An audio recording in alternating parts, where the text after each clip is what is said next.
За үндэсний телевизийн түүхэн ач холбогдол, түүхэн үүрэг, за түүнд хадгалагдж байгаа одоо архивын баримт материалуудыг бол хэн ч үүсгээгүй. Тийм ч учраас үндэсний телевиз өөрөө байх ёстой гэдэг зарчмын байр суурьтай байгаа. Гэхдээ ямар хэлбэрээр байх уу, ямар зохион байгуулалтах уу гэдэг бид нэ заавал ярих ёстой.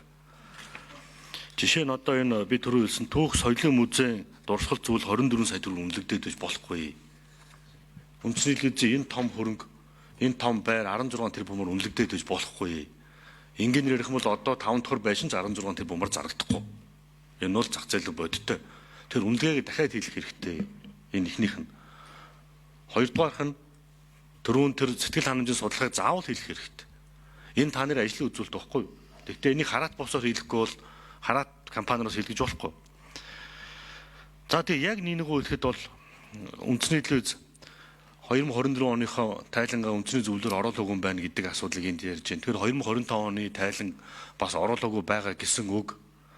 Тэгээд төрийн байгуулалтын байнгын ороо хуралд яагаад танилцуулах хуульчилсан бэ гэхээр уг нь үйл ажиллагааг чинь ил тод тайлгнадаг хэлбэрлүүл оруулах гэдэг чинь өөрөө тайлгнадаг биш, томилогддог, төсөөж баталж өгдөг улсын хурал тайлгнадаг болох гэдэг. Энийг олон нийт мэдээсэй гэж л оруулж байгаа.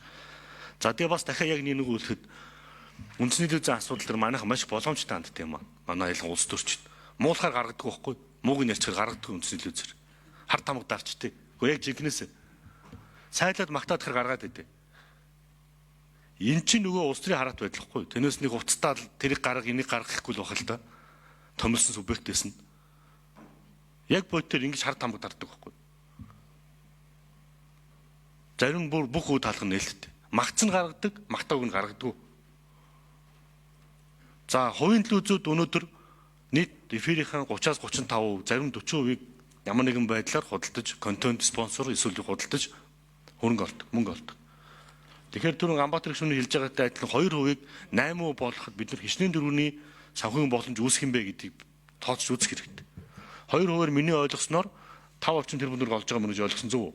Тайлан дээрээс 8% болохоор хийдий. Заавал сэтгэл ханамжгүй байгаа хүнээс 1000 төгрөг авах шаардлага байхгүй гин чинь зүгээр зах зээлийн багтаамж харуулж байна.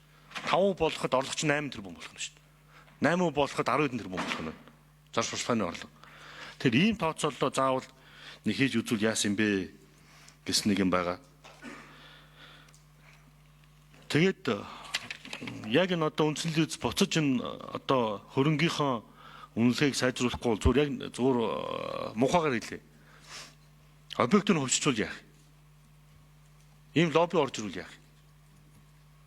Тэгээд 16 тэрбумаар үнэлэгдээд энэ том объект чинь зарагдах юм шин. Тэгэхээр энэ үнэлгээнүүдээ би та бүхнийг эргэж хараа заавал хийлгээсэй их гэдэг байгаа. Одоо эн чинь хийдэг бас төрийн байгууллагууд байгаад байна шүү дээ. Тэгээ хоёрдугаар нөгөө түрүү асуулт авах нь амжааг юм аа. Нөгөө байр ашиглалтын яг зарцуулалт нь хэдэн үе байд? 100% гэж үзэх юм бол 80% нь үр ашигтай зарцуулагддаг, 20% нь үр ашиггүй зарцуулдаг тоо байгаа шүү дээ.